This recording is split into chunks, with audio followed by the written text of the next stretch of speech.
വയനാട് പച്ചിലക്കാട് പടിക്കം വയലിലെ ജനവാസ മേഖലയിൽ ഇറങ്ങി കടുവയുടെ ചിത്രങ്ങൾ ലഭിച്ചു. ഡ്രോൺ ഉപയോഗിച്ച് നടത്തിയ പരിശോധനയിലാണ് ചിത്രം ലഭിച്ചത്. ഫൈസൽ നെടുമ്പാല വിവരങ്ങൾ നൽകും.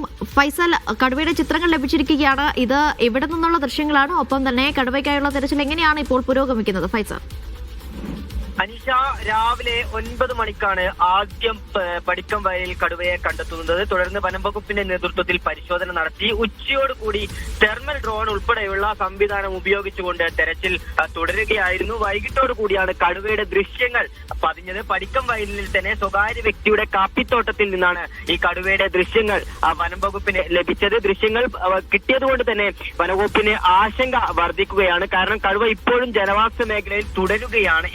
ഇത് ഏത് ഭാഗത്തേക്ക് പോകും എന്നുള്ള ഒരു ആശങ്കയുണ്ട്. മറ്റൊരു പ്രശ്നം എന്ന് പറയുന്നത് ഈ ഒരു മേഖലയോട് ചേർന്നുകൊണ്ട് മറ്റൊരു വനപ്രദേശം ഇല്ല എന്നുള്ളതാണ്. വനപ്രദേശത്തോട് ഒരു തരത്തിലും അതിർത്തി പങ്കിടാത്ത ഒരു പ്രദേശമാണ് ഈ പടിക്കം വയൽ എന്ന് പറയുന്നത്. അതുകൊണ്ട് തന്നെ ഈ കടുവ മറ്റേതെങ്കിലും ഭാഗത്തേക്ക് പോവുകയാണെങ്കിൽ വനംവകുപ്പിനെ സംബന്ധിച്ചും നാട്ടുകാരെ സംബന്ധിച്ചിടത്തോളം ആശങ്ക വർദ്ധിക്കും. ജനവാസ മേഖലയാണ്. അതുകൊണ്ട് തന്നെ വയനാട് ജില്ലയിൽ മുൻപും പല തവണ ഇത്തരത്തിൽ ഈ ഒരു സമയത്ത് ഒരു ഡിസംബർ ജനുവരിയോടുകൂടി പലതരത്തിലുള്ള പല ഭാഗങ്ങളിലും കടുവ ഇറങ്ങുന്നത് ഇപ്പോൾ പതിവാകുന്ന ഒരു സാഹചര്യം കൂടിയുണ്ട്. അതുകൊണ്ട് തന്നെ വനംവകുപ്പിന്റെ 5 റേഞ്ചിലെ ഉദ്യോഗസ്ഥരാണ് ഇപ്പോൾ പ്രദേശത്ത് ക്യാമ്പ് ചെയ്യുന്നത്. 2 തെർമൽ ഡ്രോണുകൾ ഉപയോഗിച്ചുകൊണ്ടുള്ള പരിശോധനയാണ് നടക്കുന്നത്. രാത്രിയും ഈ പരിശോധന നടക്കുമെന്നുള്ളത് തന്നെയാണ് നമ്മൾ മനസ്സിലാക്കുന്നത്. കാരണം കടുവയാണ് ജനവാസ മേഖലയിലേക്ക് അല്ലെങ്കിൽ ആളുകളുടെ ഇടയിലേക്ക് ഇറങ്ങിക്കഴിഞ്ഞാൽ പ്രശ്നം കൂടുതൽ വഷളാകും എന്നുള്ളത് തന്നെ അതുകൊണ്ട് തന്നെ അത് മാത്രമല്ല പ്രദേശത്ത് കനത്ത ജാഗ്രതാ നിർദ്ദേശം നൽകിയിട്ടുണ്ട്. ആളുകളോട് പുറത്തിറങ്ങരുത് എന്ന് അറിയിച്ചിട്ടുണ്ട്. തോട്ട മേഖലയിലേക്കൊക്കെ ജോലിക്ക് പോകുന്നവരോട്